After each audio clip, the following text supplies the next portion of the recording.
Layas! Get the out! Pag nambastos ka, babastusin ka rin talaga.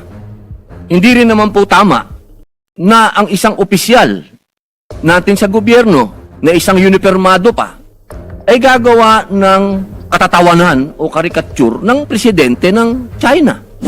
Hindi po patutsada. Hindi po patutsada ang ginagawa ni Commodore Tariela.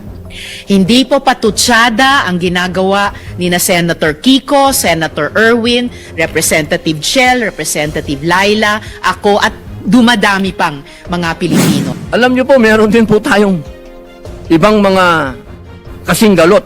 Tahimik nga lang tayo. Katulad po ng aking best friend sa Malaysia.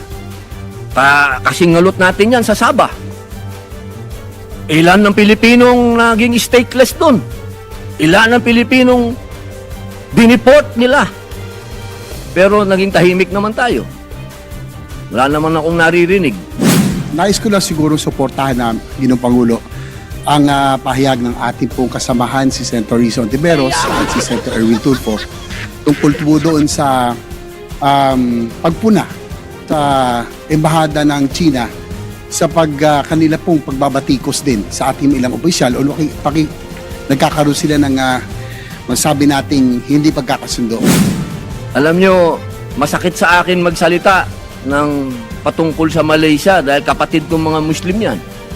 Pero ini-example ko lang po sa inyo na meron din tayong problema sa ibang lugar na meron din ginagawang pang-aabuso din sa atin na hinihingi ko din na magsalita din kayo. Thank you, Mr. President. May we Jordi recognize, thank you, Mr. President. May we recognize our distinguished colleague, Senator Robin Hood Padilla, to also make a manifestation. Senator Robin Padilla is recognized. Maraming salamat po, Ginoong Pangulo, at sa ating pinunong mayorya. Ako po ay nakinig at napanood ko po ang mga talumpati ng ating mahal na kasama, Senator Risa Ontiveros, Senator Marcoleta, Senator Erwin Tulfo, patungkol po sa kaganapan na nangyayari ngayon sa pagitan ng Chinese Embassy at sa atin pong mga senador. Ang akin po lang mungkahi sana, ako po ay naniniwala, mga mahal kong kasama, na itong usapin nito ay masyadong popular sa ating mga kababayan. At ang magsalita ka ng patungkol sa pagsasaayos ng singgalot na ito ay hindi pabor sa sino man na magsasalita nang gusto mong magkaroon ng kapayapaan.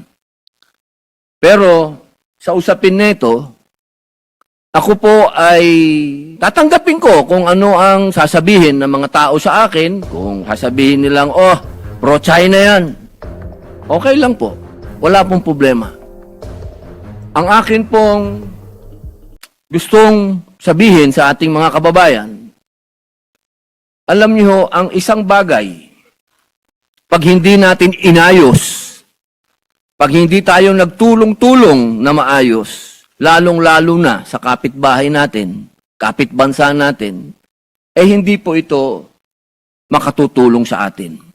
Hindi po ibig sabihin na ako'y pumapayag na pagsalitaan ng hindi maganda ang ating mga kasama ng Chinese Embassy. Hindi rin naman tama yun.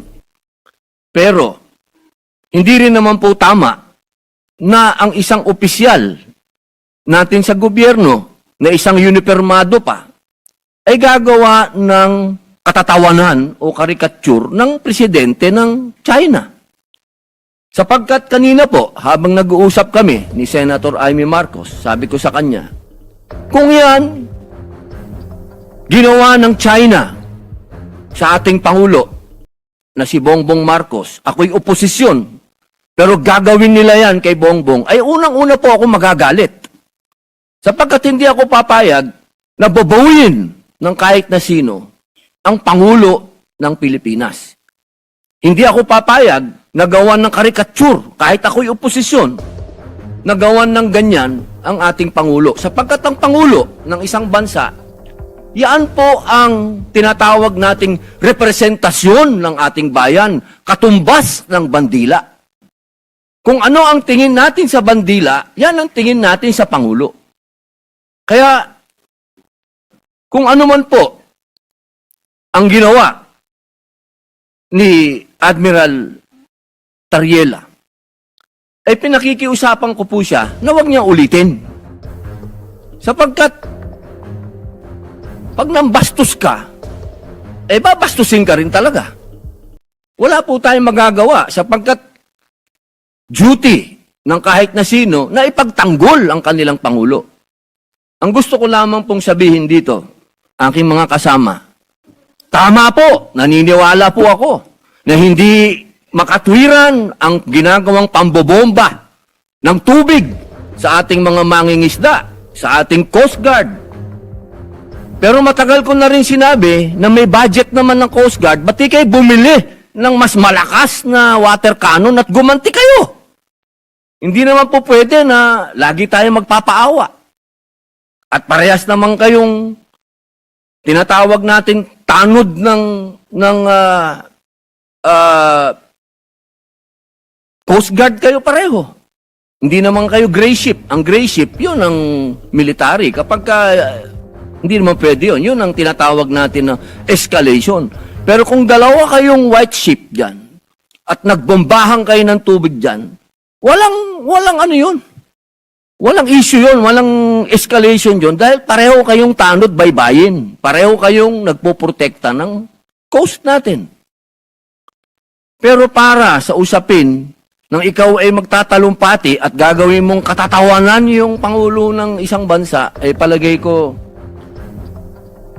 inuulit ko po, ako po ay oposisyon. Pero kahit sinong gumawa niyan sa presidente ko, hindi ako papayag. Ako'y tatayo din at talagang makakatikim din sa akin yun ng mga salitang hindi niya makakain. Sapagkat sa akin, anuman ang political affiliation natin, pagdating sa Pangulo sa ibang bansa, iisa tayo. Solid dapat tayo, nakatayo dapat tayo sa Pangulo natin, pag-usapin na ng ibang bansa na.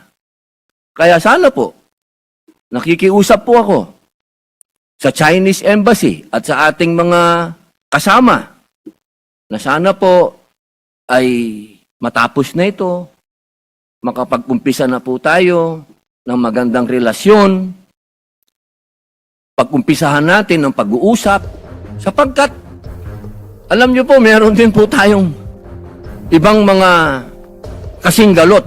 Tahimik nga lang tayo. Katulad po ng aking best friend sa Malaysia. Kasinggalot natin yan sa Sabah. Ilan ng Pilipinong naging stateless doon? Ilan ng Pilipinong diniport nila? Pero naging tahimik naman tayo. Wala naman akong naririnig. Kaya sana kung ano po yung ginagawa ng iba din sa atin, pantayan din natin. Alam nyo, masakit sa akin magsalita ng patungkol sa Malaysia dahil kapatid kong mga Muslim yan. Pero ini-example ko lang po sa inyo na meron din tayong problema sa ibang lugar na meron din ginagawang pang-aabuso din sa atin na hinihingi ko din na magsalita din kayo. At sana, bilang panghuling salita, alam nyo, nung kailan lang nakita kami ni General Torre. Ang tingin ko dyan sa taong yan, kaaway ko yan. Sa ginawa niya kay dating Pangulong Rodrigo Roa Duterte. Pero dahil nagkita kami sa isang lugar na hindi namin dapat pag-usapan ang ginawa niya, kundi kami mga bisita sa isang lugar, kami naging, kumbagay, diplomat na rin kami. Kami naging mahinahon sa isa't isa. Sapagkat yun dun po ay pagpapakita sa ating mga kababayan na hindi sa lahat ng oras ay palabang ka. May mga pagkakataon na pwedeng madaan sa usapan. Kaya po sana, inuulit ko po, wala po akong masasabing sa mga speech, sa mga statement ng ating mga kasama. Naniniwala po akong may katwiran po ang inyong mga sinasabi. Kaya niya lamang po, sana, pagsabihan din po natin yung mga unipermadong personnel ng ating bansa na magdahan-dahan din lang. Pwede ka namang mag-speech nang wala kang gagawing karikature o katatawanan ng isang Pangulo ng bansa. Yun lamang po, maraming salamat po, Ginoong Pangulo at sa ating pinunong mayurya.